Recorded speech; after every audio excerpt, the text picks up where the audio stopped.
Good afternoon, sir. Who's that? Vikas, good afternoon. Good to see you.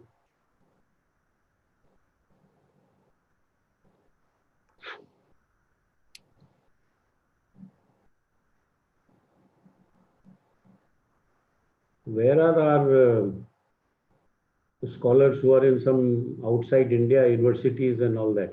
They are joining?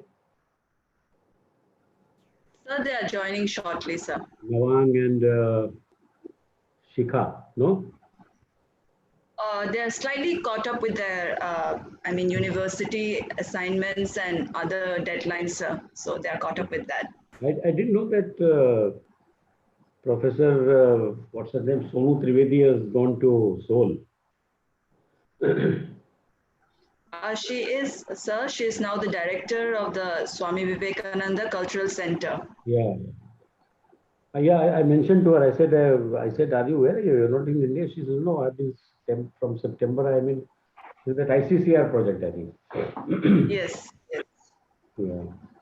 No, it's a good, while Mr. Saharsh Buddhe is still here as a ICCR president, it will be a nice idea to send our scholars to these countries.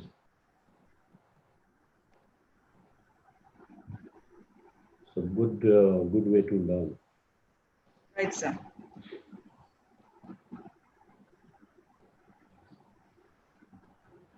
So that is for Nawang, it is as close to China as she can get.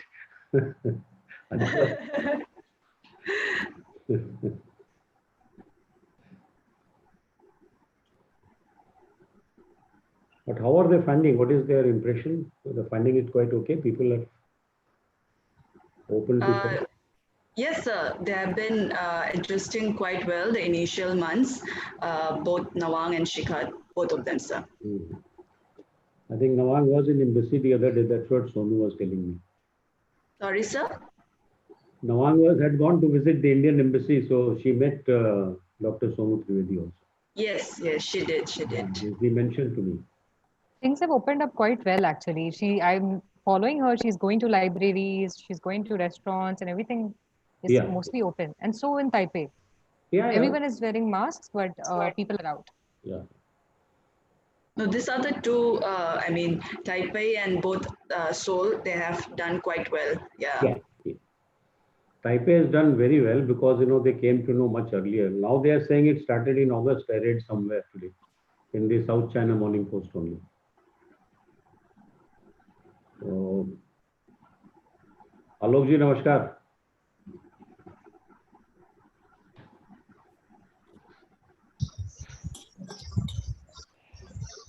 Chalo, good. See, if you don't open, the opposition will say, why didn't you open? If you open, the opposition will say, why? Praket, good afternoon. Ram Madhav ji, namaskar. Namaskar ji.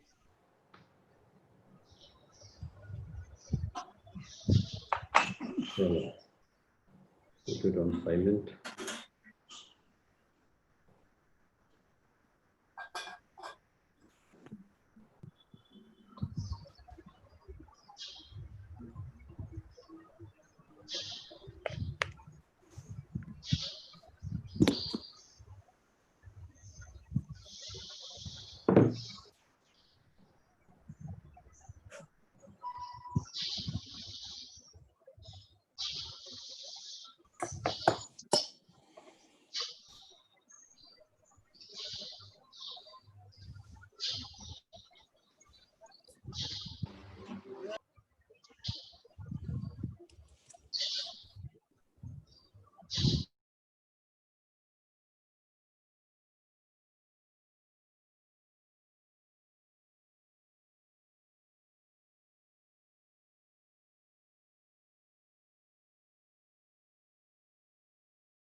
Start the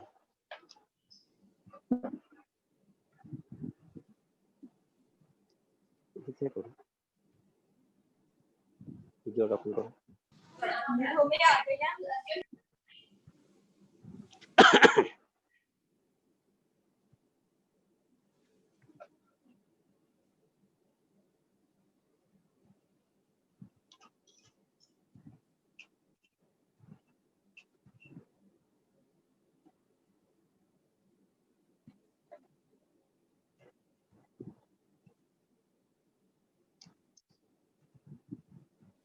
Open this. সবাই mute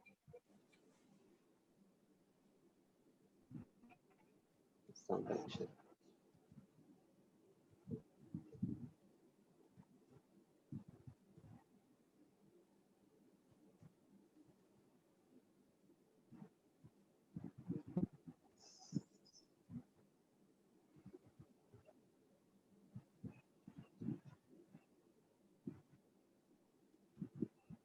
তুমি চেয়ারটা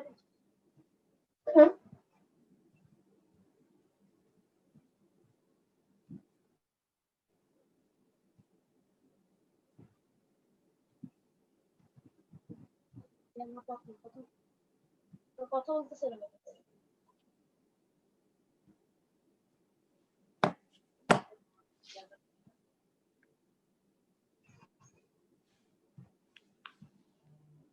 Good afternoon. This is Dr. Mamun from Bangladesh.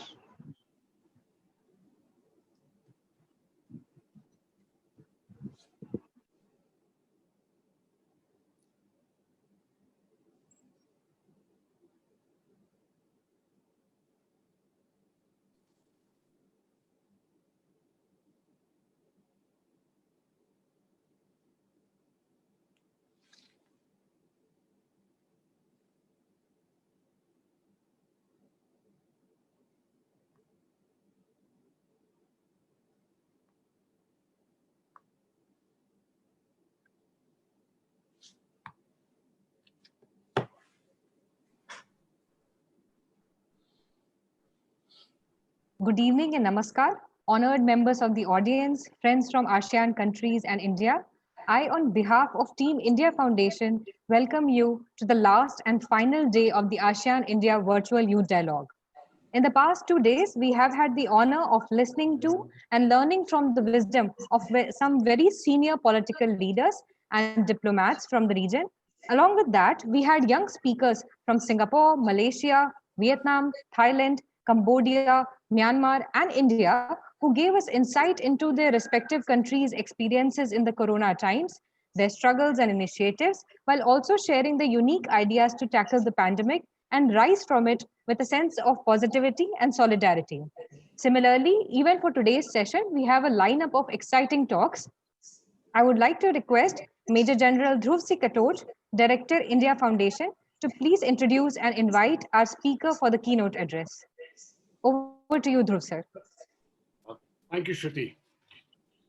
Ladies and gentlemen, namaskar, and a very warm welcome to all of you on this, the third and final day of the ASEAN-India Youth Dialogue. We begin the session with a keynote address by the Ambassador of Vietnam to India, Ambassador Pham San Chau. Born in Myanmar to a diplomatic family in 1961 and brought up in the Middle East, Ambassador Pham San Chau spent much of his career as a diplomat in Europe. Other than being a diplomat, he is an educator with diverse international experience in multilateral affairs, cultural diplomacy, education, and world heritage.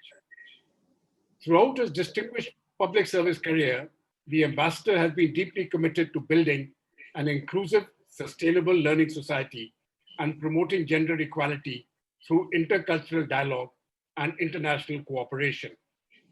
He has received numerous state distinctions, including the Grand Cross of the Order of the Crown from the Kingdom of Belgium and the Ordre des Palmes Académiques from the Government of France in recognition of his distinguished career of public service.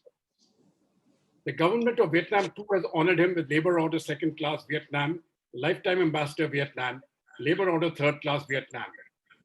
It is now my proud privilege to invite Ambassador Am San Chow to deliver today's keynote address. Ambassador, over to you. Namaste. Thank you very much indeed, General Katosh. Excellencies, delegates, ladies and gentlemen, it is a great pleasure for me to be invited to address the third Indian ASEAN Youth Summit. I'm very thankful to the Indian Foundation, ASEAN Secretariat, and the Ministry of External Affairs for such a wonderful opportunity to talk to a lot of you. I also would like to reveal a very good news on this occasion is that one of the participants of the Vietnamese delegation who took part in the Guwahati India ASEAN Summit will soon join my embassy as my personal secretary. And I would like to thank India Foundation very much for inspiring your youth of Vietnam to learn more about the relations between India and ASEAN and India and Vietnam, and especially to want to become a diplomat posted here in India. You cannot imagine to what extent you have contributed to raising awareness of India in my country. I thank you very much for that. I also would like to take this opportunity to congratulate all the youth coming from ASEAN and India. This is not the first time we met, but this is very unique. But let me begin by quoting the saying by Minister of State Radot. Once he said few years back at the award ceremony to ASEAN in India, he said, I quote, "If we are to show the seeds for making the world a friendly place to live in, we must place the youth in the forefront of our agenda." I entirely agree with him, and I commend once again India Foundation for this initiative.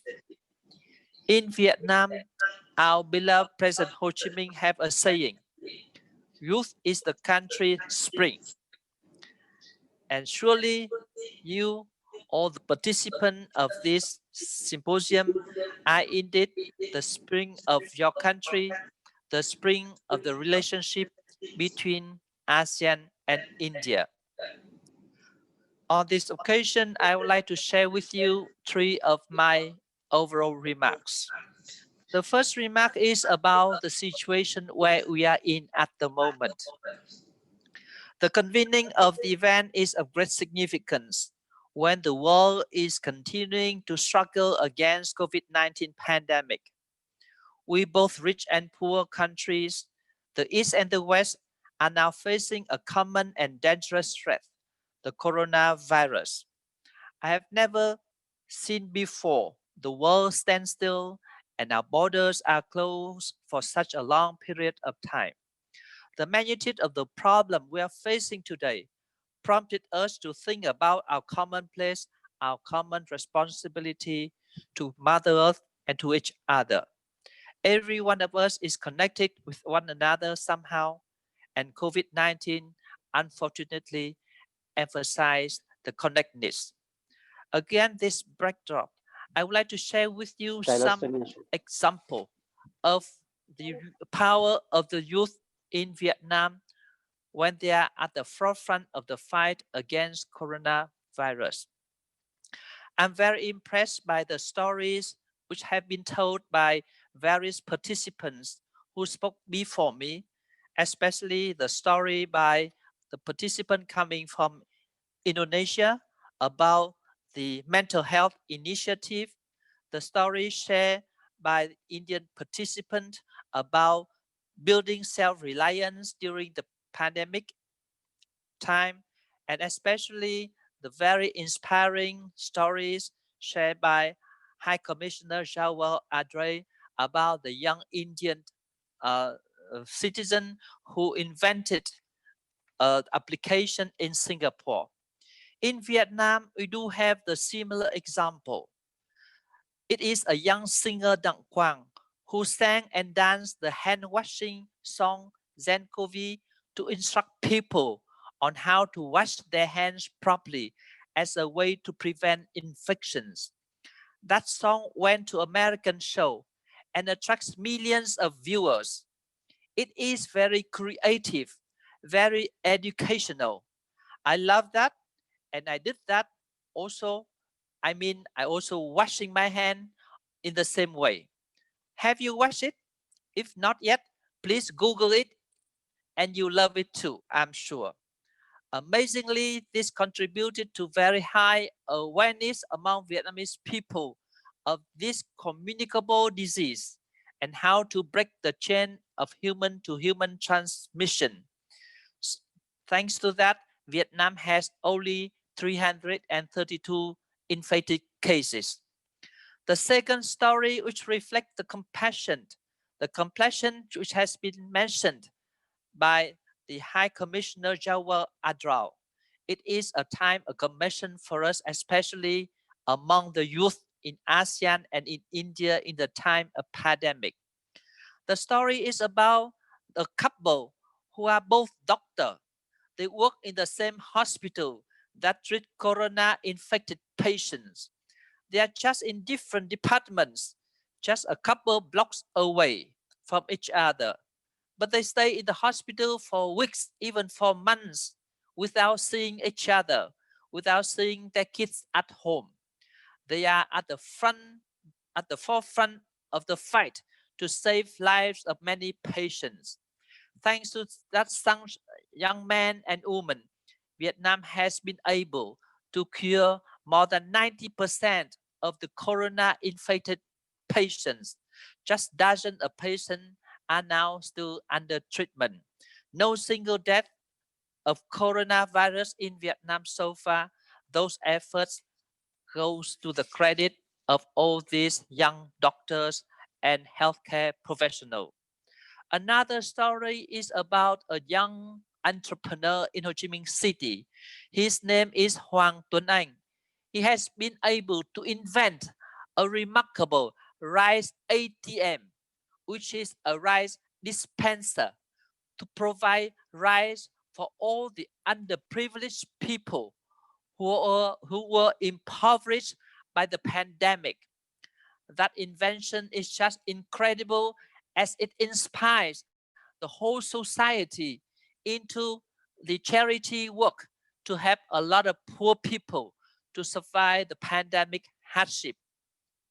So compassion connects, compassion helps, and youth is full of compassion and kindness.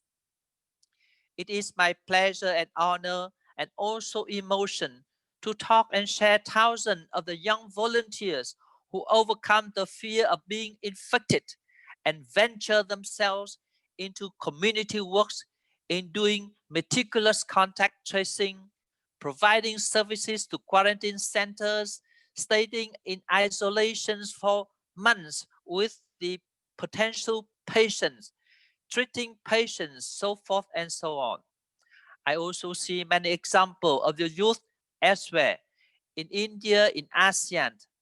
We also have Vietnamese youth in Chennai who try to make all the cotton masks and distribute free of charge to the poor Indian in their respective area in Chennai. So those anecdotes continue. But what I want to say and what is clear to me is that youth with energy, creativity, and strong sense of social responsibility is the richest of the nation. And they are also the access of the bilateral relations between ASEAN and India. Now let me move to the second aspect of the relationship between India and Vietnam and the role played by the youth of the both countries. As the case of India and Vietnam, the youth continue as the major links in social, cultural, and business exchanges between our two traditional friends. Thousands of Vietnamese students are studying in India, and thousands of India youth visiting Vietnam every year, representing a very strong people-to-people ties.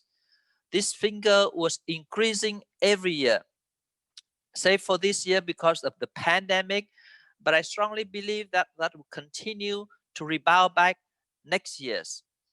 Especially, we have exchange of visitors in different in different cities and different branches. We have a memorandum of understanding signed between the Ministry of Youth Affairs and Sport of the Government of India and the Youth Association and Union of Vietnam, which allowed an exchange of youth every year. We also have a program of exchange of young officers of all three services between Vietnam and India in order to allow the young military people to have a better understanding of our respective culture, country, people. And it is very important to strengthen not only the pillar of defense and security cooperation between Vietnam and India, but in a broader sense to strengthen the overall strategic comprehensive relationship between Vietnam and India. In terms of ASEAN countries, I believe that the strong exchange between the youth of our two bloc, ASEAN on the one hand and India as a whole on the other, is very important, especially in the social cultural community pillar. I'm very pleased to see the promising trends as youth and students increasingly visit each other, knowing more about each other country's culture, making friends. Friendship among nations is built on friendship among individuals. The thicker the network of exchange is, the stronger foundation for peace and stability across our region will be. I'm particularly pleased to see the award ceremony chaired by former Minister of Foreign Affairs Sharaji. And she said, India will institutionalize the cultural links between India and ASEAN. And in that year, leading to the Jubilee celebration of ASEAN and India, the Indian government has decided to award 10 youth ASEAN coming from different disciplines and services. I believe that this is a very good initiative that we should uphold and continue. Now I want to move to the third point of my speech, namely how we can move forward from here. This time, we are organizing this seminar in a very unique way, which is a digital platform. The lack of physical connect, of course, will deprive us from of a different opportunity to see face to face. And of course, that this platform is less emotional than the physical contact. But I believe that after this pandemic, when it's over, we need to do more in order to make up for the loss caused by the pandemic. Therefore, I suggest that India Foundation, which is a very creative foundation, a credible foundation, to push the relations between the two, India and Vietnam and ASEAN, in 5 paths. The first part, I believe, is cultural journey. In terms of cultural journey, I think of the ship we call Japan ASEAN ship. The Japan ASEAN ship run almost every year over the past nearly 20 years. That is the symbol of the youth between Japan and ASEAN. So every year we get together some ASEAN youth and Japanese youth and put them together in a ship. And that ship sail between Japan and different countries within ASEAN. This is a very good initiative. And I propose that we can do the similar thing. We can call India ASEAN Cultural Trail, because with that name, we will be able to attract more youth from ASEAN to come to India to see the diversity in terms of people, culture, geography of India. And we also encourage Indian people to come and visit many ASEAN countries and to see the cultural traits in those countries. At this stage, I'm also pleased to share with you the good news that recently we just unearthed the 9th century Shiva Linga in Misan Temple in Vietnam that reflect the civilizational connect between Vietnam and India. And I believe that we have similar civilization connect between every single ASEAN country and India. So let's encourage Indian youth to come to those countries, especially after the pandemic. Number one, in order to enrich their understanding of ASEAN. Number two, to help to rebound back the tourism sector of our two countries. So culture journey should be one of the most priority operation exercise that we need to focus on. And it should be the continuation of the nice initiative launched by former Secretary Saraji 3 years back on the Cultural Award for Young Indian and ASEAN. My second subjection is the educational journal. Education journal is a very good platform. It is now the time for Indian universities to open their website for foreign students to apply to study in India.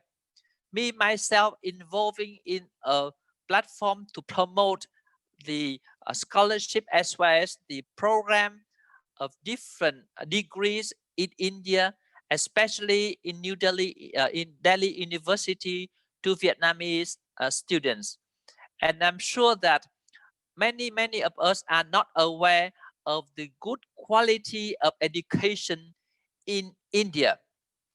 That reminded me of the time when ASEAN and Europe decided to connect through the ASEAN network.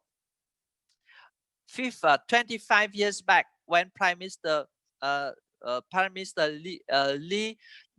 Chok Tong decided to promote the link between Asia and Europe, he decided to choose educational link between the two regions because he believed that Europe is the educational hub for many students coming from Asia. After 25 years, I believe now it's the time for India to do the same way as Europe did 25 years ago. India universities should go together, work together in order to promote their portal and attract more ASEAN students. In addition to that, I welcome the initiative launched by Ministry of External Affairs and other Indian technology institutes, the project called 1000 PhD Scholarship. This is a very good program, and I welcome all the future PhD candidates coming from ASEAN to take this opportunity. This project will last for 3 years, so please spread the word and try to get this opportunity. And my third point is about economic channel. I'm very impressed by the speech made by the High Commissioner of India to Singapore.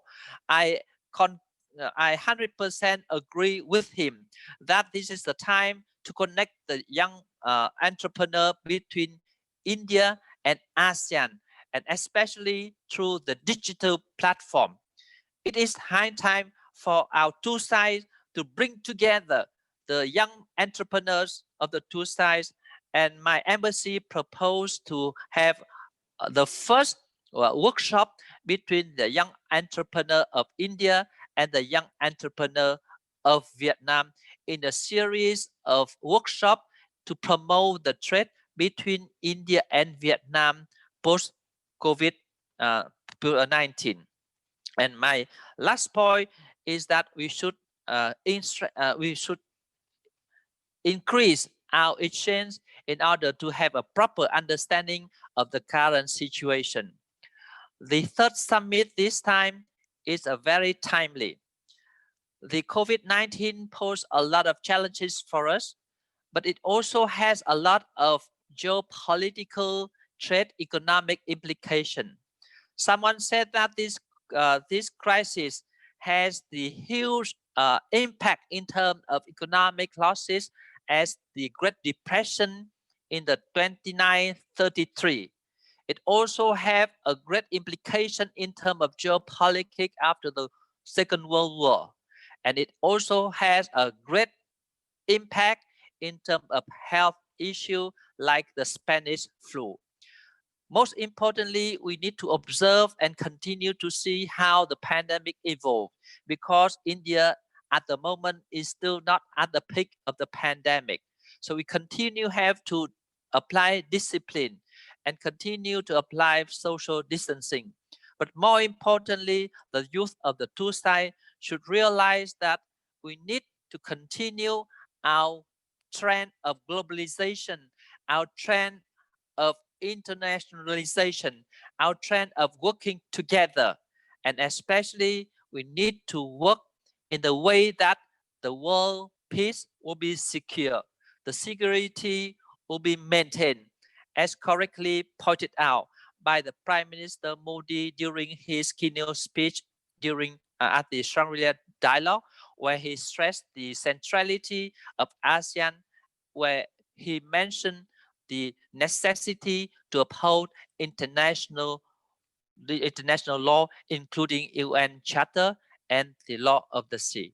With that, I believe that I hope that this is the time not only for compassion, it is not a time for the youth to exercise your power. It is not the time for you, not only the time for you to exercise your power of innovation, but it's also the time for you to be vigilant for the continuous threat caused by COVID-19. Vigilant because some people don't want us to be able to live in peace and a sustainable environment. The future of our relationship between India and ASEAN relied entirely on the youth of both sides, India and ASEAN. And I believe that with your compassion expressed during the COVID, with your innovation show to save the patient, with your vigilance, with your innovation, and with your power, you will make this relationship better and better. Thank you very much. Thank you very much, Ambassador Chow. It is always our good fortune to hear you in person, as in Youth Summit Assam Guwahati, and also virtually. You always leave us enthralled and very well informed. I can assure you, sir, that the action points that you have mentioned, we as youth will work towards those in improving the cultural, economic, and educational connection between our region. Thank you so much, sir. Without much ado, we'll move on to the panel discussion. I would like to introduce our first panelist for the day, who is Mr. Cho Ming Siu from Singapore. Ming Siu is the founder and executive director of Campus Peer Support for Youth, a youth mental health non-profit organization in Singapore. He was recently conferred the Singapore Youth Award 2019, the highest national youth accolade that honors exceptional young people who enrich the hearts and souls of the community and bring distinction to the nation. He was also named as one of the 18 young societal leaders in Asia and beyond at the recent Singapore Summit 2019. Knowing Ming Siu personally through the Youth Summit in Assam, I can vouch for his entrepreneurial nature and his never-ending positivity, which is reflected very well even in his social media profile. Over to you, Ming Siu. Thank you so much, Riti. Let me just share the slides that I've prepared for today's session.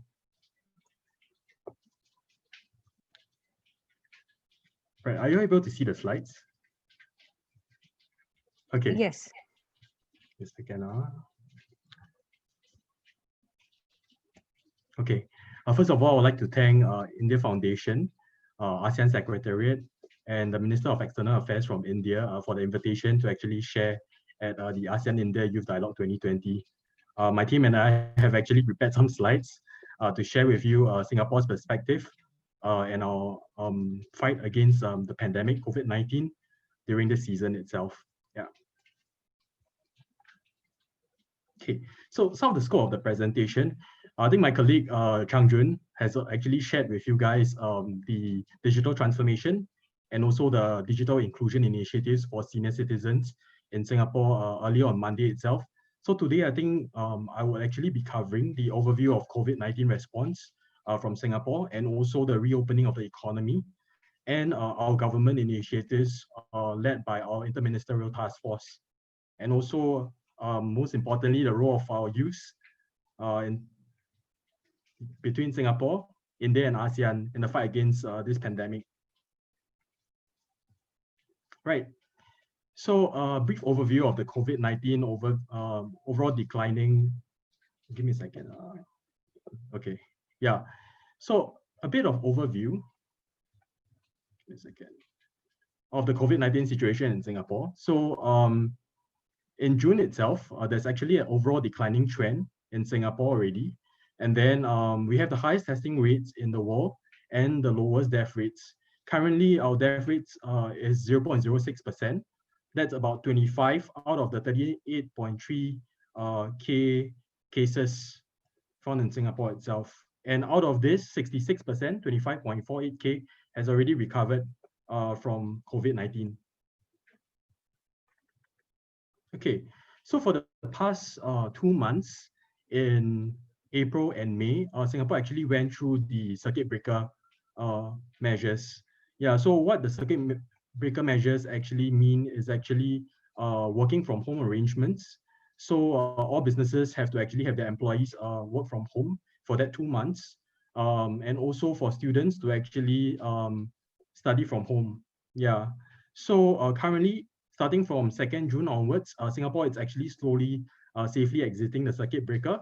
So the Interministerial Task Force actually lay out 3 phases. So phase 1 is actually the safe reopening of businesses that do not pose high risk.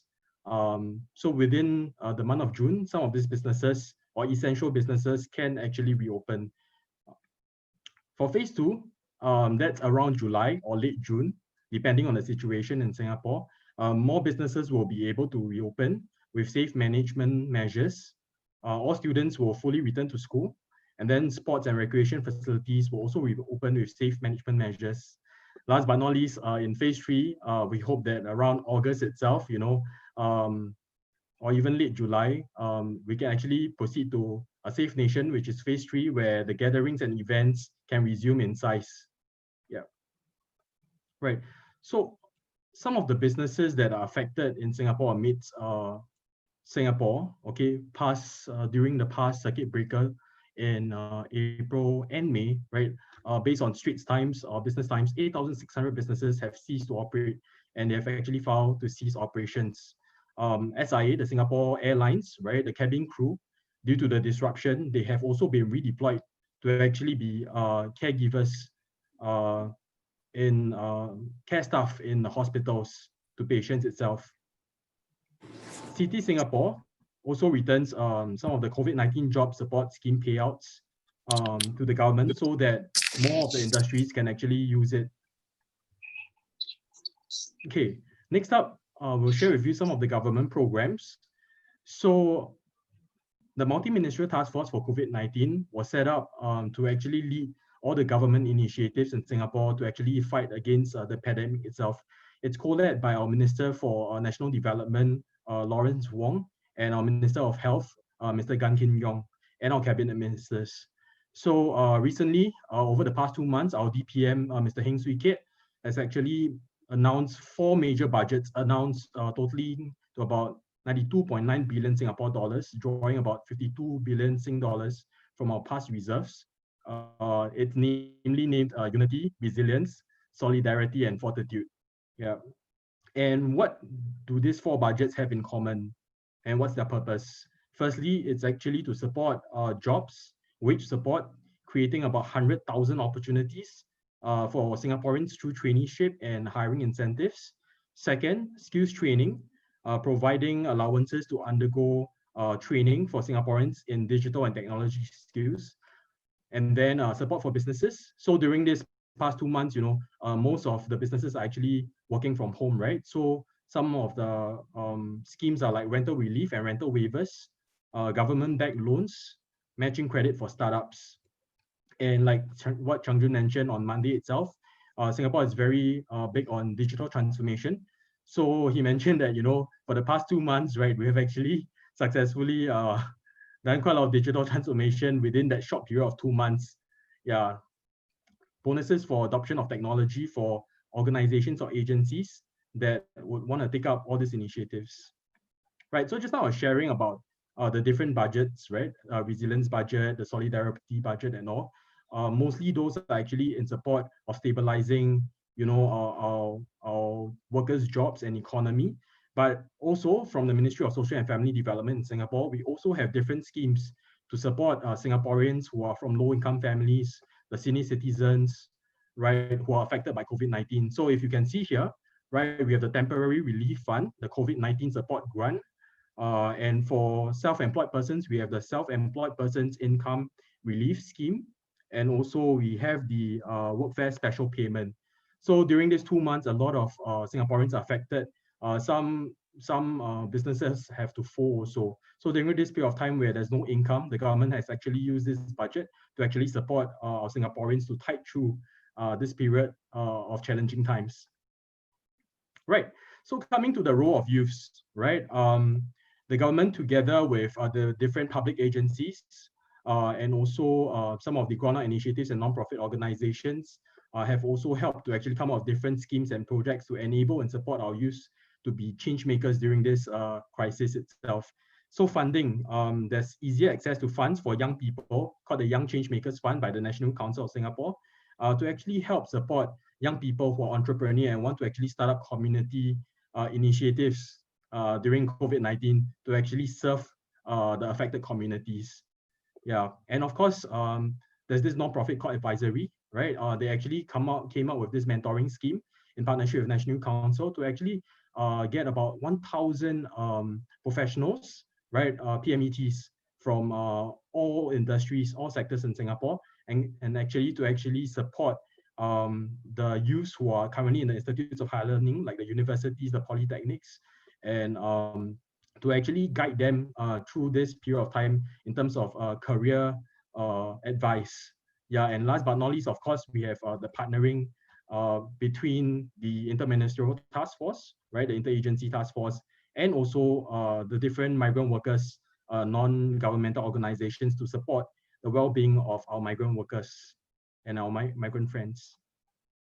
Okay, so the National Council actually did some polls amongst young people during the circuit breaker during April and May. So some of the key challenges that are faced by Singaporeans or young Singaporeans aged 16 to 34 years old, mental health or mental well-being is actually one of the top 2 challenges that young people are facing. Interacting with friends, physical health, and also work.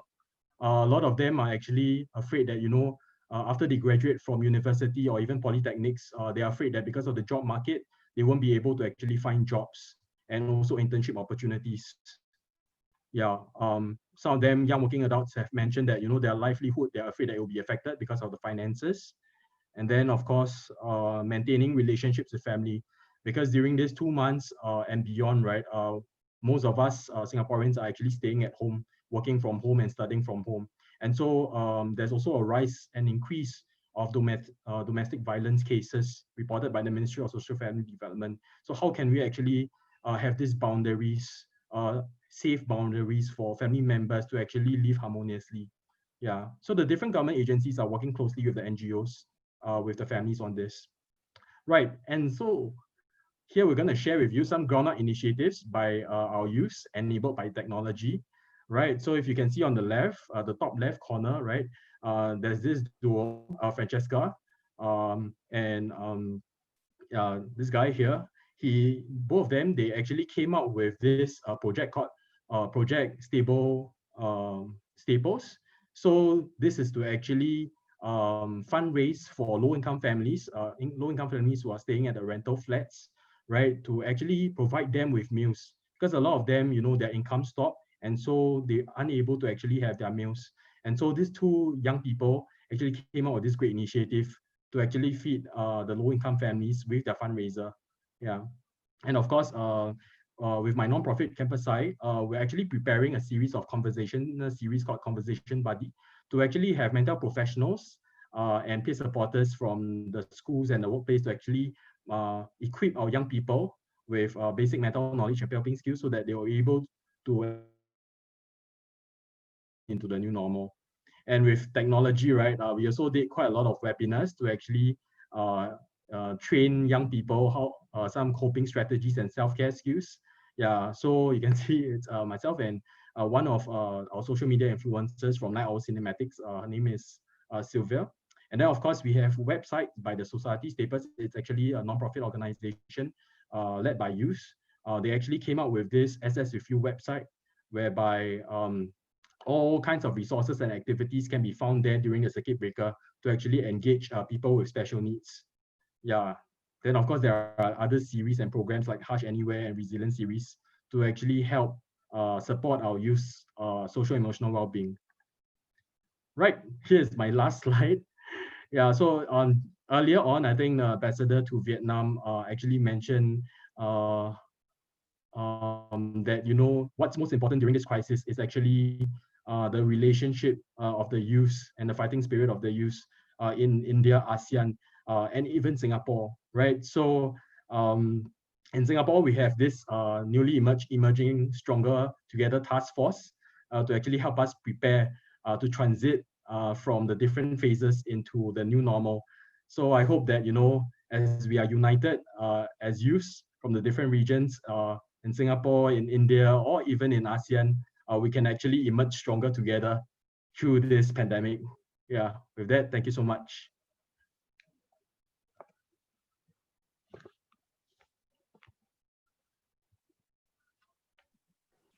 Thank you so much, Mengxiu. This, in a very short time, you have given us a very detailed idea of how the civil society and the government in Singapore is handling the corona times.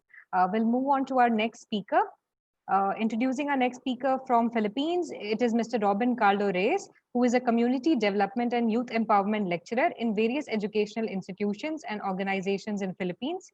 He was the former director of Manila Youth Development and Welfare Bureau and was a delegate during the first ASEAN-India Youth Summit. Over to you, Mr. Robin.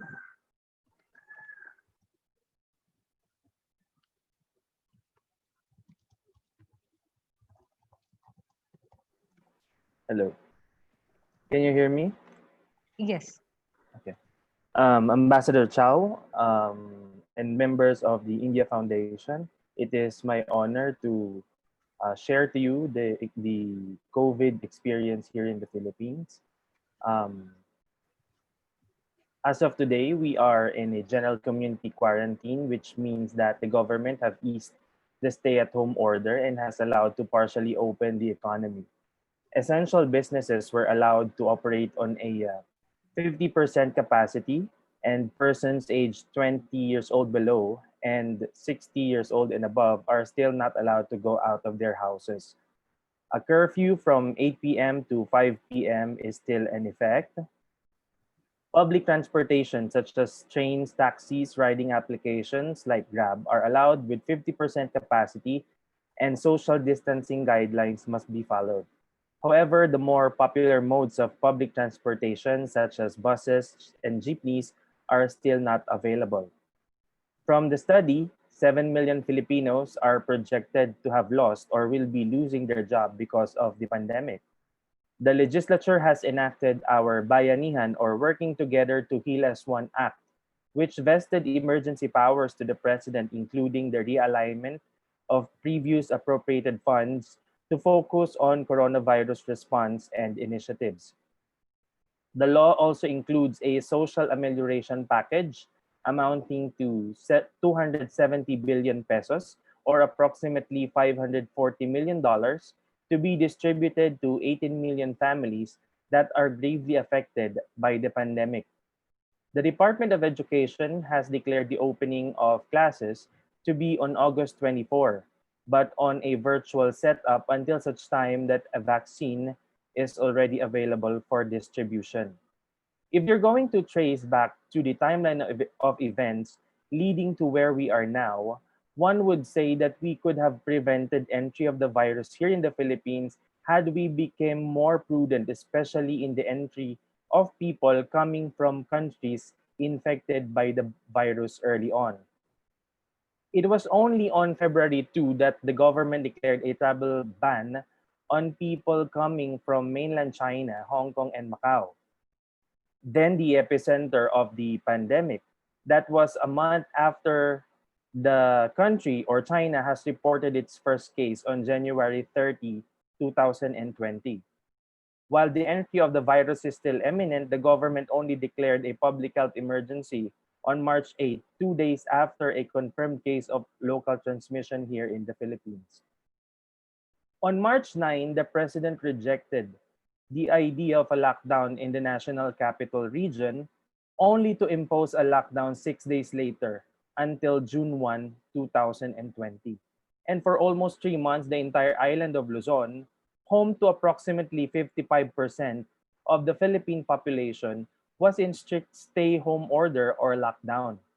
In fact, you could get arrested by staying out of your home, especially in violation of the quarantine guidelines. And one legislator has already said that there were about 30,000 arrests during the lockdown. If we are going to follow the news here in the Philippines, the government on the early part of 2020 has downplayed the imminent threat of the virus. Of course, we have to understand that we don't want people to panic, but in times of public health crisis, we need to be truthful and realistic because the health and safety and even the lives of the people are on the line. As of 4 p.m. today, we have a total of 23,732 confirmed cases with 4,895 recoveries and 1,027 deaths. And as of this morning, according to the presidential spokesperson, the doubling time of infection has slowed down. Our response here in the Philippines is more on the militarized rather than a public health and safety approach.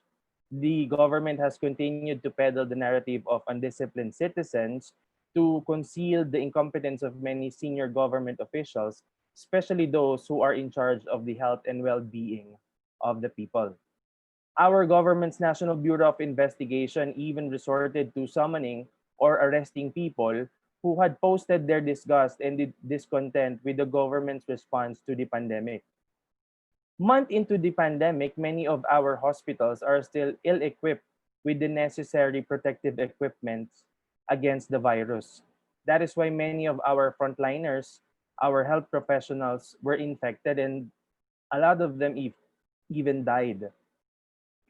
Since day one, the government has issued conflicting policies and guidelines that are confusing not only to the general public, but to the people who are implementing the law. There are times that the president will say one thing, then a cabinet member will say a completely opposite statement. And I envy Singapore because they have a available plan of action that can be seen by the public. For us here in the Philippines, there is no clear plan available to the public. Well, given all of this, it's not at all bad news here in the Philippines. One thing that I'm greatly proud of are the new breed of leaders, local government leaders who are championing their COVID responses in their respective communities. We have several young mayors, governors, and other local government officials, especially also those in the private sector that made excellent COVID responses and made sure that their respective local government units are responsive to the needs of their constituents during this time of pandemic. Here in the Philippines, we have what we call the Sangguniang Kabataan or our local youth councils. They are the youngest elected members of our local government. They are aged 21 to 24. And they're also frontliners to a certain extent because they distribute food packs and other essential goods and supplies during the lockdown. And during the night, while majority of their constituents are asleep and majority of their community are asleep, these people are awake, making sure that their communities are safe. And of course, for those Sangguniang Kabataan officials in our country, some of them are watching us on YouTube right now. A special shout out to you all. We thank you for your service to your community and of course for humanity. And in the same manner, for those people in other countries that made themselves in service of others during this time of pandemic, we also thank you because you are all heroes. It is very important that we engage the youth in these trying times because they have a crucial role in every nation's individual and collective fight against the COVID-19. Of course, first, we should follow the health guidelines. They should make themselves also safe, like social distancing, hand washing, wearing of masks, and other personal protective routine to ensure their own safety. Second, they should educate their families, friends, and community. Spread awareness, be it online or offline. Of course, third, if they have time to volunteer, make themselves useful in their community, but keeping in mind health and safety protocols. And then if they have the capacity, they can donate to non-government organizations and other charity organizations. And lastly, and one of the most important thing is to hold their leaders and government accountable. Technology is one way of making sure that your voices or our voices are heard. Using technology is one of the most powerful tool in holding our government accountable. The use of social media and internet to be informed and educated, empowered, and of course also to empower other people. Here in the Philippines, just recently, we have passed the anti-terrorism bill, and majority of the youth use the internet to show their dissent on the bill, and many lawmakers has withdrawn their support since then. And I think we are just 12 votes short of recalling the bill to be passed. Of course, we need young people's leadership now more than ever because they have the energy physically and mentally to help their community and propose innovative ideas that would ease the burden and easily cope with the incoming new normal. In terms of the geopolitical impact of the pandemic, this virus has affected rich and developing countries alike. Many of the powerful countries are still registering large number of cases daily as we speak. It is not a matter of who is the most powerful, but rather a matter of which country would be able to share their best practices in defeating the virus. This is not the time for countries to grandstand or to posture as the leader of the world, but this is a matter of uniting against an enemy that we cannot see that could diminish humanity. At the end of the day, through our individual and collective effort and a united front, we will be able to defeat this virus sooner rather than later. Thank you very much. Thank you very much, Robin. It was a very honest conversation. You have reminded us all of our duty as young people to be alert and critical members of the society. Thank you very much. We'll move on to the next speaker. It is Ms. Nurul Hadina from Brunei. Dina uses her passion for lifelong learning to help inspire and create positive change for individuals in the community. In particular, she has contributed her skills in teaching critical thinking skills and effective communication to the public.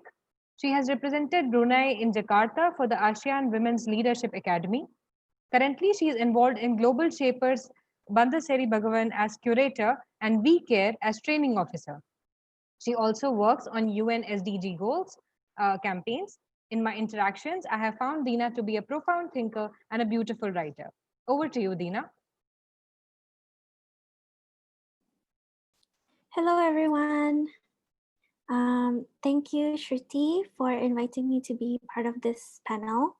And I'm very, very honored to be able to share what Brunei has been, what Brunei has done for to curb the outbreak of COVID-19, and how youths from Brunei as well helped with the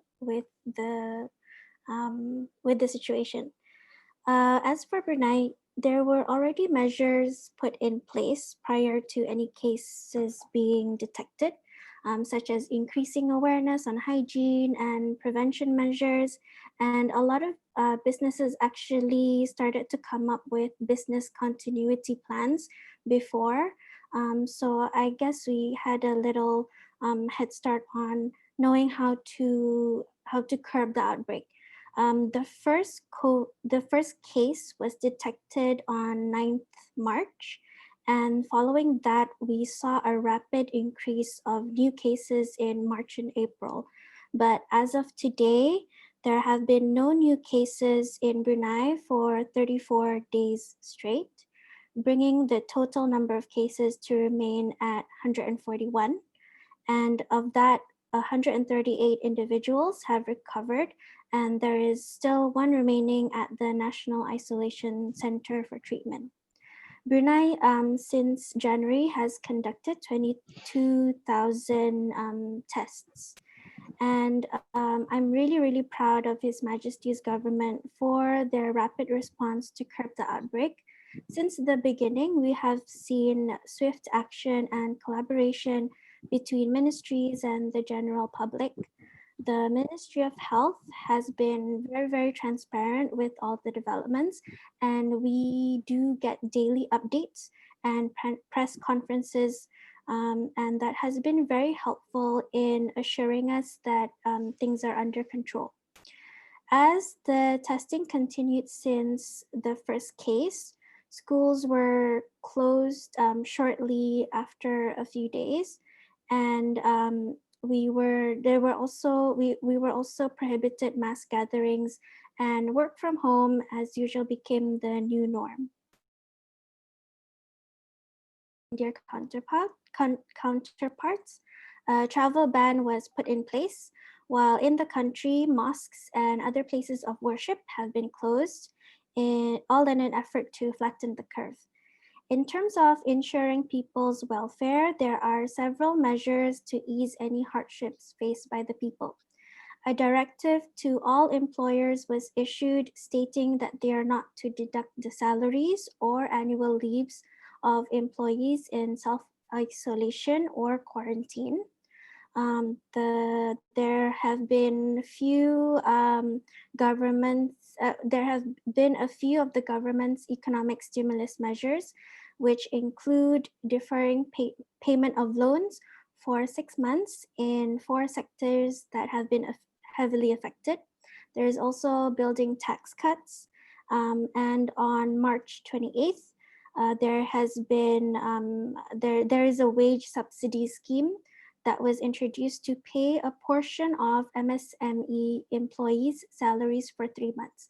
So there have been a lot of support financially to help ease the economic burdens of all the peoples in Brunei. Although we have seen a small number of individuals refusing to comply with the regulations, it was quickly resolved by reprimands and reminders to the public. We have also seen both the public and private sector working together, especially during the increased testing, and a virology lab was built in, I think, 2 weeks. And a national relief fund was also open for public donations, which has since then received 14 million in over 2 months. Many individuals from the general public and NGOs were also supporting the health and well-being of frontliners, especially by organizing meal drives for them, supplying extra face shields and making them themselves, and other important supplies, with a lot of constant appreciation and heartfelt messages directed to the frontliners as well as volunteers.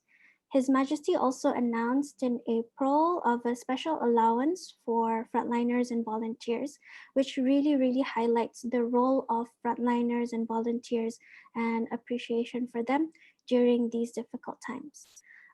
The youth during this time also has been very active in volunteering through Sukarelawan Belia, which is also led by our National Youth Council, who have been doing very amazing work coordinating with other agencies to ensure everyone's safety, especially when Bruneian students were being evacuated from Egypt and the UK and had to undergo quarantine. During this time as well, most NGOs still continued with more caution with their charity drives, bringing food, cleaning supplies, and masks to the elderly and underprivileged.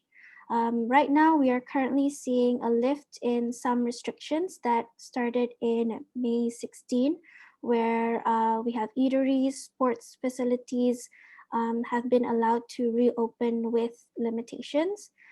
To help with this as well, the government has launched a contact tracing app called Brew Health, and it is used for everyone to enter and exit business premises, and it allows for everyone it ensures everyone to be safe. And schools are now on the first phase of welcoming back students in batches as well. And I think those are all the measures that are that have been that have been that have been that have taken place. And I think we have seen more opportunities born out of this new normal, like our ASEAN counterparts as well. We have seen it accelerated a digital transformation, and therefore I really feel I feel that the fourth industrial revolution has also been accelerated in Brunei, and definitely we will continue to stay resilient in reimagining a way forward from this challenge. That's all for me. Thank you, Shruti. Thank you, Dina. We are very happy to hear of the successful experience of Brunei in tackling the pandemic. Before we move on to our last panelist, I would like to inform the audience that our panelist from Laos, Ms. Anita Fantavon, couldn't join us because of some last-minute professional commitment. So we'll move on to our final panelist from India, Mr. Siddharth Singh. Mr. Siddharth Singh is Research Fellow at India Foundation. His area of research particularly is the Indian Ocean region. He has been a part of both ASEAN-India Youth Summits in Bhopal and in Assam, Guwahati. Over to you, Siddharth. Thank you, Shruti. One of the sub-themes of this youth dialogue was impact and future of the COVID-19 on a global and regional order. So I'm going to talk on that particular sub-theme. And so when we talk of building a new regional or global order in a post-COVID era, then it's important that we also look back into the history. 20th century was especially a period where we had First World War, then Second World War, which caused death and destruction on a very large scale. And then subsequently, we witnessed a very modified Westphalian order by the creation of a network of international organizations such as UN or Bretton Woods institutions or WTO, and also the system of international courts and tribunals, etc. And then in the later part of 20th century, in the 1990s, in the post-Cold War period also, especially in the geopolitical context, we saw some changes in India as well as in Southeast Asia that were largely limited to geopolitical realignments rather than any concrete changes in the regional order. And in terms of economics, we also saw the extent of globalization that has started from 1990s and further the economic integration. So now I think the current COVID-19 pandemic has provided us an opportunity to both India and ASEAN countries to take note of that extent of globalization and the economic integration. Particularly in the context of current crisis, because it has also shown us the limitation of that previous international and regional system that we had up till now. Until now, a purely economic agenda had defined the globalization. So, so here my first point is that in a post-COVID era, when we talk of building any new regional order, then India and ASEAN both should cooperate more based on a new template of globalization, which also has the humanity at its core and not the only economic globalization. My second point is interlinked point to the first one. as we have seen in the recent times, the debates around the global supply chains. So the regional and global supply chains have been severely impacted by the COVID-19 pandemic. India and ASEAN countries are part of this regional and global supply chains. And when we talk of supply chains, India's role as a pharmacy of the world has certainly come into focus during this pandemic. India is also a powerhouse in the service sectors. IT and IT-enabled services have been the strong points of Indian service sector, along with few other countries in Southeast Asia, also like Philippines, Singapore, Thailand, who have a good service sector. So in India and ASEAN countries, we have seen that innovation, low labor cost, and vibrant demography has been the key strength of the respective economies. So this second point is basically in a post-COVID era, I think India and ASEAN cooperation in terms of building new regional networks of supply chain is going to be very crucial. Countries like Vietnam, Indonesia, Thailand, etc., along with India, I think it will be these countries are going to be key to this when we talk of any new regional or global supply chain, particularly in our region. My third point is related to like today's battle space is not limited to geography or not limited to physical boundaries. Now it is interlinked and multi-dimensional in a globalized world. And I think here comes the role of technology. Technology has transformed our lives, and that we have seen even in the COVID times. So I think India and ASEAN cooperation in technology is going to be very crucial. Our Indian ambassador in Singapore, Mr. Javed Ashraf, had very well articulated this point yesterday in his speech when he was delivering the keynote address, where he talked about India and how India and Singapore has cooperated in terms of technology. So I think the technological cooperation between India and ASEAN is going to be very important in a post-COVID era. My fourth point is that, again, going back to the history, all crises in past, if we see that all crises have somehow altered the geopolitics in the region, especially if you see our region and across the world as well. Now, obviously, the extent of this geopolitical change can vary certainly. For example, like as I told in the starting, the Second World War, that which created the international system in which we are living today. In between, we saw the oil shocks and the global warming, climate change, how they moved the world away although slowly towards a more renewable energy economy. Similarly, I think this pandemic crisis may prove to be an inflection point in terms of changing the balance of power in the Indo-Pacific region, changes in relative strength of the regional players in the region, and also it will lead to it will also lead to a new geopolitical realignments. We are already debating the formation of Quad Plus with few countries from Southeast Asia like Vietnam. So India's geopolitical engagement with many ASEAN countries in bilateral, trilateral, and multilateral formats are also a reflection of India's deeper engagement with ASEAN countries in the larger Indo-Pacific region. My fifth and last point is related to the maritime domain in the Indo-Pacific region. Maritime domain in the Indo-Pacific is an area where there is a lot of scope for India and ASEAN to enhance the cooperation for the regional maritime security. In the post-COVID regional order, if you see, then the central idea of cooperation should be ASEAN centrality in the Indo-Pacific and Indian centrality in the Indian Ocean, and how this ASEAN centrality in Indo-Pacific and Indian centrality in Indian Ocean will prove to be an important geopolitical realignment in future. So quickly, if I briefly summarize my 5 points, one is the new template for the economic globalization, which has more human-centric approach. Second is India-ASEAN cooperation in terms of regional, building new regional and global supply chain. Third is, of course, the technological cooperation Fourth is the new emerging geopolitical realignments in the Indo-Pacific. And fifth, and the final point is the ASEAN centrality in Indo-Pacific and Indian centrality in the Indian Ocean. So I would stop here, and if there are any questions, we can take it. Thanks, and back to Shruti. Thank you, Siddharth. That was a wonderful presentation. I would like to open the discussion for questions and comments from our audience. If you wish to make any comment or raise any question to any of our panelists, you may please use the raise hand feature on the bottom of your screen.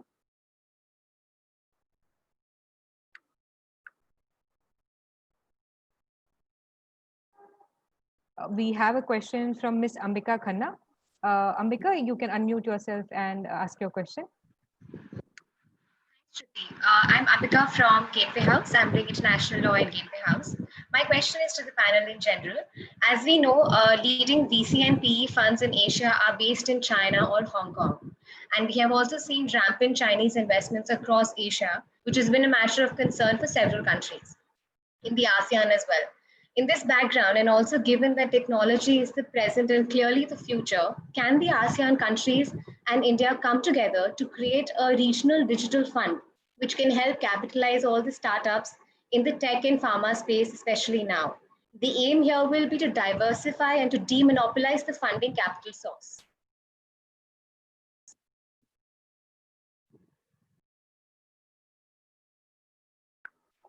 Any of our panelists who would like to respond to this?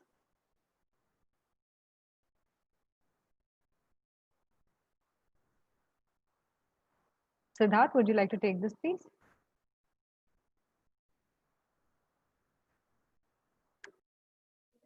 I think there was a disturbance in my audio. Can you briefly just pose the question again? There was a brief disturbance in my audio.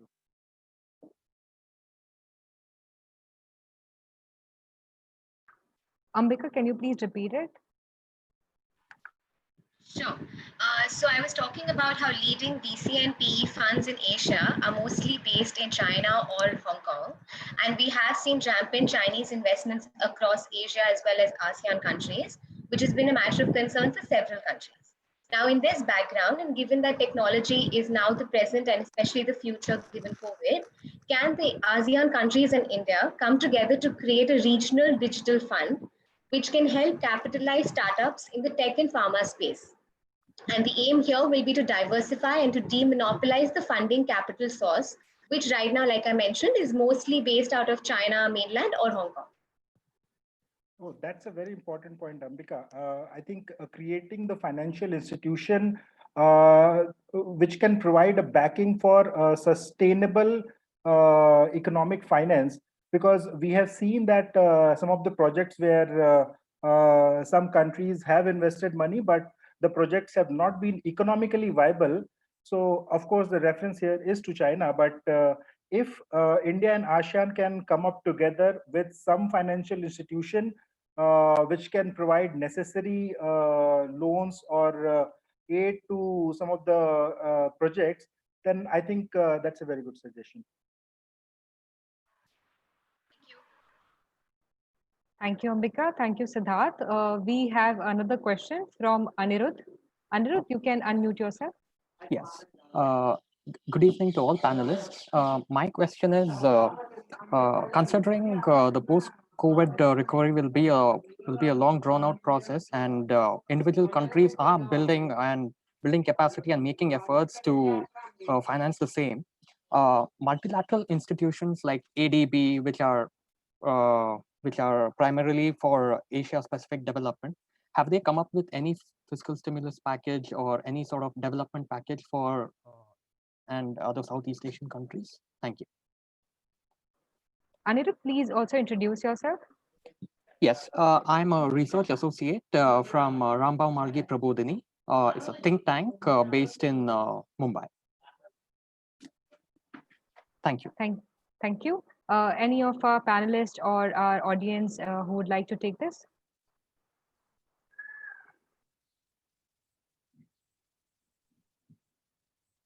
Thank you, Anirudh, for the question. I think ADB as well as AIIB and World Bank all have come with their initial responses to this crisis, but still that aid or that help is very limited because we are still not sure how long this crisis will continue. So still the responses are based on particular situation. It will be interesting and it will be important also to look how once the crisis is over, how this financial institution come up to fill the infrastructural gaps, especially that we have witnessed in the region in the health infrastructure sector. So it will be interesting to see how these multilateral institution fills that gap in the critical health infrastructure, which is going to be very important factor in the overall foreign policy of any country. Thank you, sir. Our next person to ask a question is Mr. Abhay Pratap Singh. Abhay, please introduce yourself and raise your question. Good evening, everyone. Myself, Abhay Pratap Singh. I am a final year PG student of political science at Banaras Hindu University. My question is to Mr. Siddharth.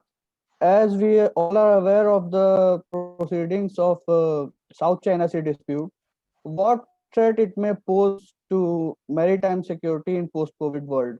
So kindly put some light on this also.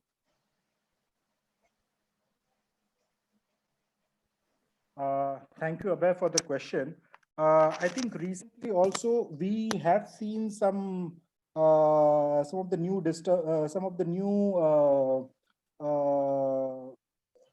things that how Philippines have taken some decisions, and how Indonesia and how some of the countries are taking certain positions in the South China Sea. But overall, if we see in the overall geopolitics in this Indo-Pacific region, I think the primary template in a post-COVID era that we are looking at, that should be the rule-based international order, where if there are certain rules, all the countries inside the region and outside the region also, they must follow these international laws and rules. If some countries, because if we will not follow these, then we will enter into an era of anarchy.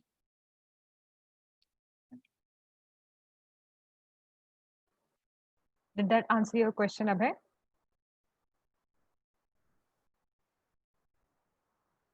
We'll move on to the next question. I would like to invite Vikas Kumar to raise his question. Vikas, please introduce yourself and raise your question. Yeah, thank you, ma'am. This is Vikas Kumar from South Asia University. I am pursuing Master in International Law. It is a university established by 8 SAC nations. My question goes to Siddharth, sir. He talked about the centrality of ASEAN in Indian Ocean and centrality of India in Indo-Pacific. I want to ask from him whether he wants a strategic realignment in Indo-ASEAN relations, because currently we have more focus upon the economic aspect of the relation. Does he want that, he also talked about the rule-based order. So does he want upliftment of India's economic engagement with ASEAN to the level of a strategic realignment? Thank you, Vikas, for your question. The India-ASEAN relation, that if you look back into the history again in the 90s and the Look East policy, the basic template which has started from the economic engagement between India and ASEAN. Now today, after so many years, we have certainly come to a strategic partnership where the strategic partnership angle has become a very important element in the overall partnership. And I think India has always propagated this viewpoint of ASEAN centrality in the overall Indo-Pacific, where if any whenever we talk of building any new regional order or new institution, then ASEAN should be at the center, as we already have some template like East Asia Summit in the Indo-Pacific, but and there also ASEAN is always at the center.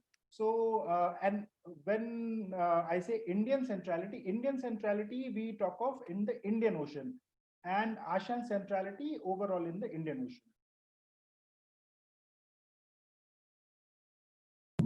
Thanks, sir. Thank you, Siddharth. I see that we have overrun our time. I would like to request Dhruv sir to please introduce our speaker for the valedictory address.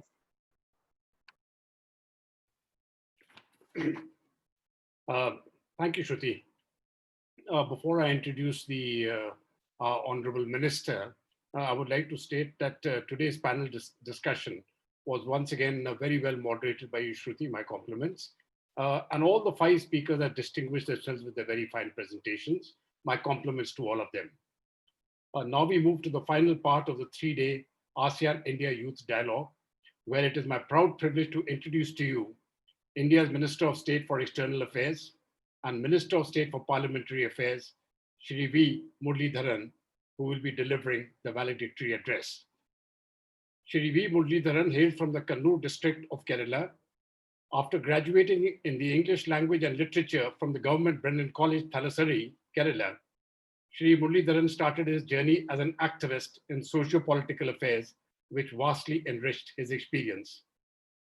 He was closely associated with the Akhil Bharatiya Vidyarthi Parishad right from his school days. His political activities began when he was still in his teens, during the days of the national emergency that gripped India from June 1975 to March 1977. In 1978, as a Taluk president, he led the ABVP in Thalassery, and he became the Kannur district secretary in 1979 and the state joint secretary of the ABVP in 1980. In April 2018, moving closer to what we are in now, Shri Muralidharan was elected to the Rajya Sabha from Maharashtra. In June 2018, he was nominated as member to the Standing Committee on External Affairs and was also appointed as a member to the Consultative Committee for the Ministry of Railways. Later, in December 2018, he was appointed as a member of the Committee on Routes. He was sworn in as a Union Minister of State on 30th May 2019 by the President of India, and the next day, he officially took charge as Minister of State for External Affairs and Minister of State for Parliamentary Affairs. We are deeply honored, sir, to have you here amongst us today. May I now request you to deliver the valedictory address. Minister.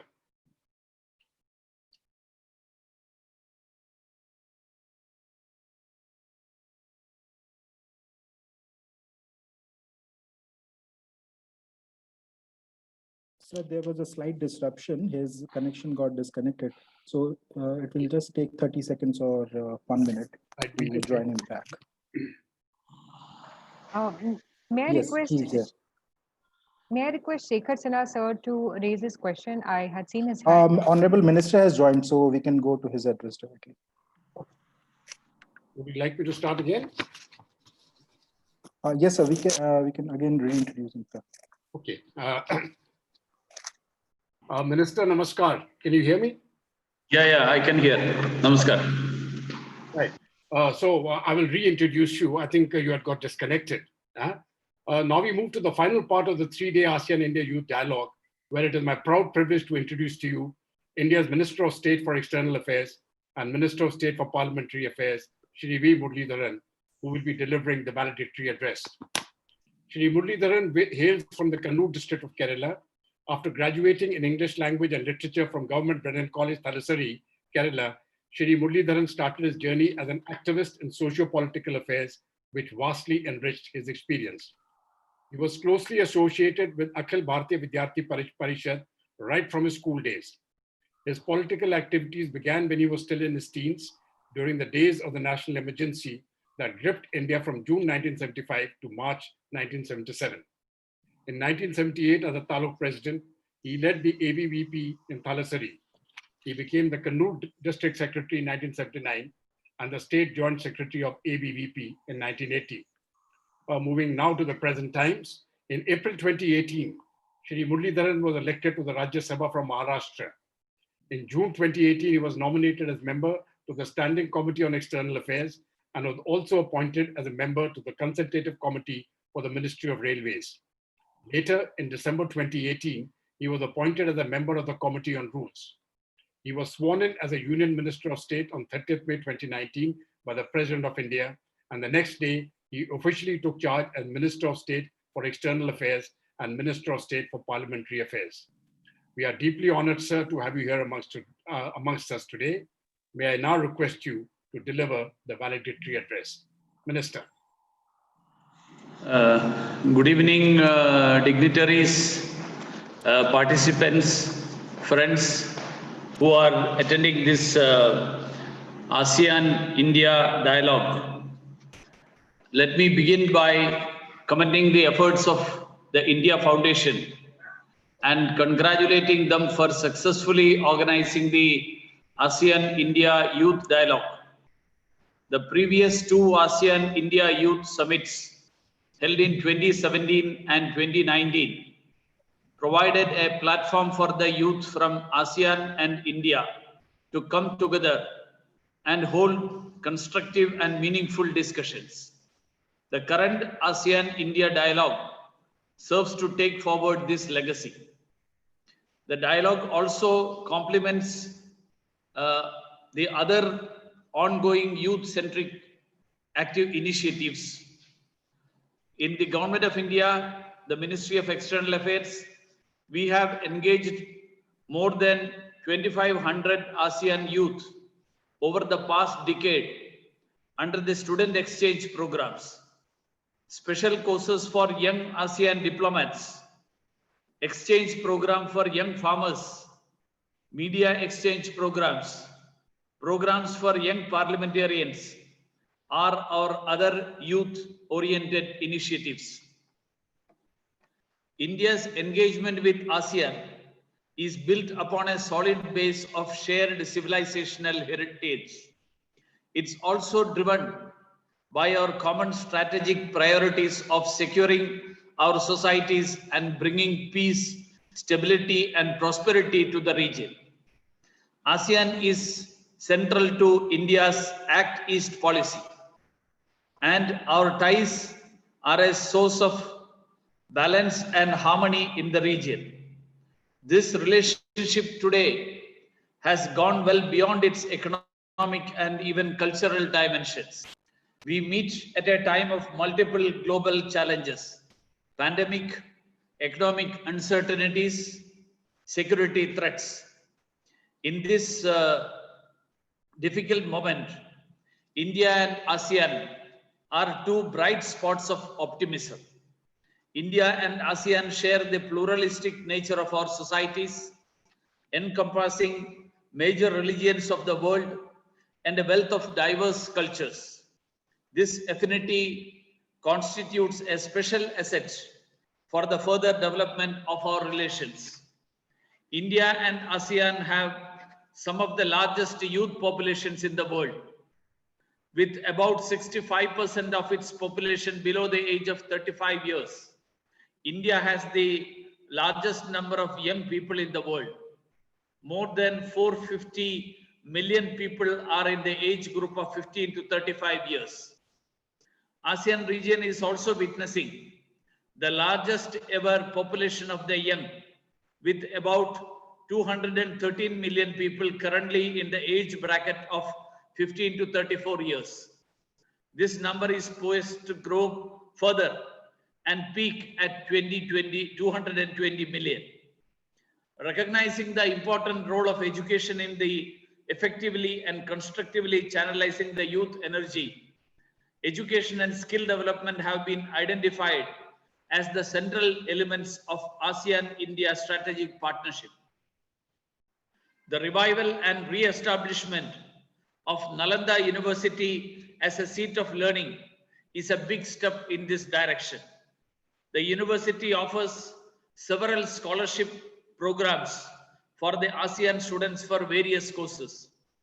One of the major achievements on the education front was the launching of 1,000 PhD fellowships for ASEAN students at our prestigious Indian Institute of Technologies last year.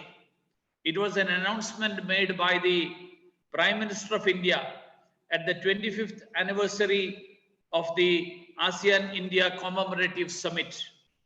With a massive budget outlay of $45 million US, the program underlines the importance we accord to education as a means together. Besides, we also provide more than 1,000 scholarships to students from the ASEAN countries under the Indian Technical and Economic Cooperation, ITEC, and Mekong Ganga Cooperation frameworks. An ASEAN-Indian University network is also on the anvil to forge collaborations between the universities and educational institutes from the two sides. COVID-19 has emerged as the biggest challenge to humanity in the 21st century. The invisible enemy has infected the people in millions and has killed in hundreds of thousands. No part of the world has remained untouched. Both ASEAN and India have also been impacted. ASEAN with more than 100,000 total cases, more than 50,000 active cases, and more than 3,000 deaths, and India with more than 270,000 total cases, more than 130,000 active cases, and more than 7,500 deaths so far. No country can fight the pandemic single-handedly, and a coordinated and cooperative response is the way to go. I consider that this dialogue as part of an exercise to come up with a coordinated response with the active participation of the young. The socio-economic impacts of COVID-19 will last much longer than the pandemic itself. The closures, the lockdowns, travel restrictions, social distancing, all have resulted in slowing down of our economic machinery and loss of jobs and livelihoods. The youth are especially vulnerable to these disruptions. Our youth are also playing a lead role in the fight against the pandemic. In their roles as doctors, nurses, health workers, researchers, communicators, etc., they are playing a crucial role. As the most numerous users of social media, young people are instrumental in spreading the right information in a timely manner. As innovators, they are coming up with useful solutions ranging from contact tracing apps to medical equipment, PPE kits, masks, and so on. For example, the students at one of the institutes in Kerala, that is from the state from where I belong to, that is the National Institute of Technology, Calicut, has developed reusable aerosol boxes and emergency ventilators. Such examples are numerous. As entrepreneurs, the youth are generating job opportunities and technical know-how. As the key drivers of digital age, the role of our youth has become more crucial. Novel challenges thrown up by the pandemic necessitates major changes in our outlook, institutions, procedures, and frameworks. The youth, as the vehicles of change, are in an ideal position to lead from the front in this fight. Friends, I am sure that the sessions in the last 2 days have stimulated meaningful and constructive discussions with the active engagement of all of you. As I mentioned at the beginning, the ASEAN-India strategic partnership needs the dynamism and energy of our youth. I am confident that the ASEAN-India Youth Dialogue, while encouraging meaningful discussion on the current COVID-19 situation, was also successful in its larger aim of fostering a stronger sense of ASEAN-India community in our youth. The current disruption caused by the COVID-19 pandemic comes with not only burdens and responsibilities, but also opportunities that should be seized by both the youth of India and ASEAN. There is a Sanskrit saying, Dharmo Rakshati Rakshitaha. Dharma protects those who protect Dharma. With these words, let me conclude my sincere and heartfelt thanks to the organizers, India Foundation, and all the participants in making this dialogue a grand success. Let me all wish you a safe and happy lives in the coming days. Thank you once again. Thank you, Minister, for your all-encompassing and very educative valedictory address. We are deeply grateful that despite your very busy schedule, you still gave of your time to share your views with the delegates. I also thank you and the Ministry of External Affairs for the continuous support we in the Foundation receive from you. Now, I call upon Ms. Shruti Rao to deliver the vote of thanks. Thank you, sir. There is actually a long list of people who have handheld us throughout this process. And we would like to start by thanking Sri Ram Madhav, sir, who delivered the inaugural address and set the tone for this event. His vision is the guiding light for all our efforts. Next, we would like to thank Ms. Vijay Thakur, ma'am, Secretary East, Ministry of External Affairs, Government of India. Ma'am's inspiring talk and the constant support of MEA, Government of India, has helped us immensely in continuing our efforts to build ASEAN-India connectivity, even during these difficult times. We have been extremely fortunate to hear Ambassador Pham San Chau, Ambassador of Vietnam to India, and who had joined us today for the entirety of the session, and also Ambassador Siddhartho Reza Suryadipuro, Ambassador of Indonesia to India, and Sri Javed Ashraf, sir, High Commissioner of India to Singapore, who joined us yesterday, both of whom gave us many interesting action points to work on, and all of them shared with us their wisdom on how to make the most of the current crisis. Then we had 14 excellent speakers from 9 ASEAN countries and India who gave us unique insights into their experiences and perspectives on the crisis and covered a wide range of subjects from data-driven solutions, exciting startup initiatives, mental health and physical health concerns that they raised, and most importantly, how they threw light on the interesting programs of their countries that could be emulated and scaled in the entire region of ASEAN and India. The audience of this dialogue was very interactive, and we are thankful for you for joining us in the entirety of the sessions on these 3 days, for your patience and for your enthusiasm, which you have kept up till today.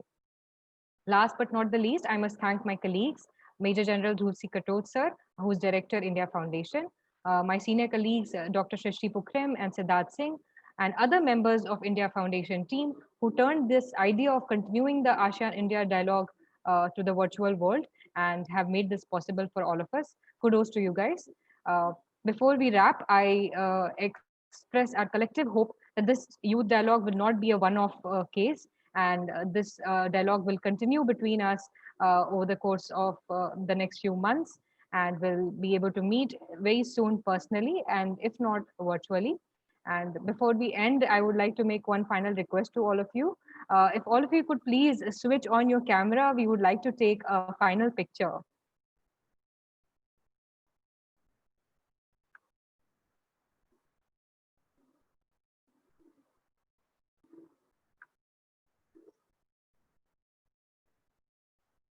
Thank you. I think we are ready for it. Can all of you please do namaste?